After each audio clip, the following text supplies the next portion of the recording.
एबे देखंतु बहुत बड़ गोटे अपडेट आसी एठी आपण स्क्रीन माध्यम देखिपारे आसंता काली ठारू राज्य में समस्त स्कूल कॉलेज बंद रहिबो। प्रबल ग्रीष्म प्रवाह को दृष्टि रखी राज्य सरकार यह निष्पत्ति नहीं सूचना रही। मुख्यमंत्री निर्देश पर यह सूचना देते राजस्व विपर्यय परिचालना मंत्री सुरेश पुजारी। आसंता काली ठारू अनिर्दिष्ट काल पर्यंत समस्त शिक्षानुष्ठान बंद रखा सरकार तरफ जहाँकि निर्देश जारी कर ଏହି ନିର୍ଦ୍ଦେଶନାମା ଉଭୟ ସରକାରୀ ଏବଂ ବେସରକାରୀ ଶିକ୍ଷାନୁଷ୍ଠାନ ପାଇଁ ଲାଗୁ ହେବ ବୋଲି ଅପଡେଟ୍ ଦିଆଯାଇଛି।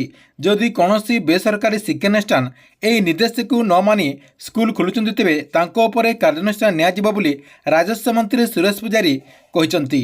ଏହା ସହିତ ରାଜସ୍ୱ ମନ୍ତ୍ରୀ ସୁରେଶ ପୂଜାରୀ କହିଛନ୍ତି ଯେ କାଲିଠାରୁ ପରବର୍ତ୍ତୀ ନିର୍ଦ୍ଦେଶନାମା ଆସିବା ପର୍ଯ୍ୟନ୍ତ समस्त स्कूल कॉलेज जहाँकि बंद रहित जो छात्र छात्री मैंने स्कूल एवं कॉलेज हॉस्टेल रोचंती से चाहिए सेठार जाकि रही पाठ पढ़ी पारे।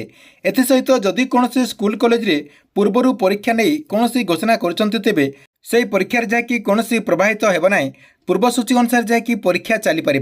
अन्यपटे अंगनवाड़ी केन्द्र बंद रही समय जहाँकि अंगनवाड़ी केन्द्र पिला घर को जाकि सुखिला खाद्य जोगाई देवाई निर्देश दि जाइथिबार सूचना रही। ठीक अच्छे एथिले आपन स्कूल कॉलेज को नहीं गोटे बहुत बड़ा अपडेट। आपन वीडियो केमती लगिला कमेंट बॉक्स रे निश्चय गोटे कमेंट करंतु।